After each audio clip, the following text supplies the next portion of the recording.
Assalamualaikum warahmatullahi wabarakatuh. Halo semuanya, perkenalkan nama aku Deni Dewi Sari. Kalian kira nggak sih gimana tubuh kita itu bergerak, berpikir, dan bereaksi dengan cepat? Semua itu diatur oleh sistem saraf. Di video ini kita akan membahas struktur dan fungsi sistem saraf secara singkat dan mudah dipahami. Yuk kita mulai. Sistem saraf adalah jaringan rumit yang mengatur semua aktivitas tubuh, termasuk berpikir, bergerak, dan merespon lingkungan. Sistem ini berfungsi dalam koordinasi dan respon terhadap rangsangan, bekerja dengan sangat cepat dan bersifat elektrik. Sistem ini memainkan peran vital dalam kehidupan sehari-hari. Memahami sistem saraf membantu kita menghargai kompleksitas dan keindahan mekanisme tubuh manusia. Komponen utama sistem saraf.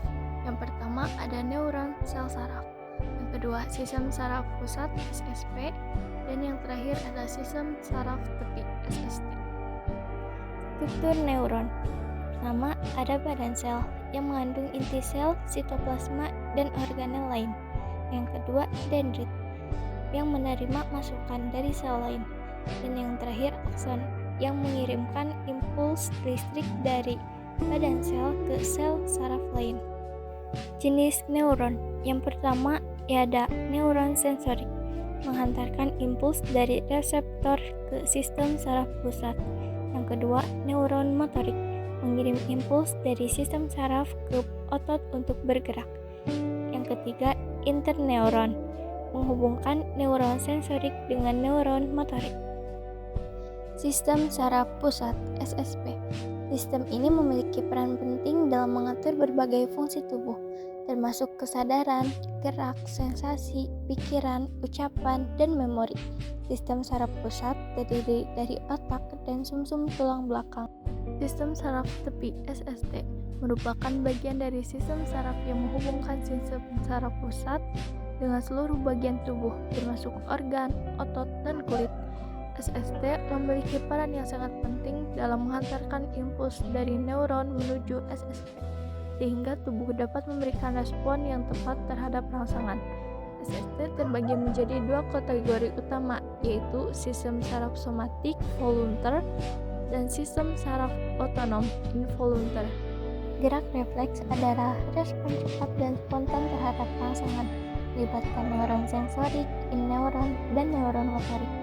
Contohnya termasuk menarik tangan dari permukaan panas dan menghindari shuttle saat bermain badminton. Proses ini cepat karena sinyal dari reseptor langsung dikirim ke sumsum tulang belakang untuk memberi instruksi pada otot. Aktivitas refleks penting dalam olahraga untuk kecepatan dan ketangkasan, menunjukkan kompleksitas dan efisien sistem saraf dalam menjaga keselamatan dan kinerja tubuh. Contoh gangguan pada sistem saraf. Yang pertama ada stroke, kondisi serius akibat terganggunya aliran darah ke otak. Yang kedua epilepsi, gangguan saraf pusat yang menyebabkan kejang berulang. Yang ketiga Parkinson, gangguan neurodegeneratif progresif yang terutama mempengaruhi sistem motor. Kesimpulannya, sistem saraf terdiri dari neuron, sistem saraf pusat SSP, dan sistem saraf tepi SST. Neuron memainkan peran krusial dalam pengiriman impuls. Otak dan sumsum tulang belakang berfungsi sebagai pusat pengendali tubuh. Kinerja saraf sangat cepat dan memiliki peranan yang vital dalam kehidupan sehari-hari. Ini pembahasan tentang struktur dan fungsi sistem saraf. Semoga penjelasan ini bisa membantu kalian memahami materi dengan lebih baik. Terima kasih sudah menonton. Semoga bermanfaat. Bye.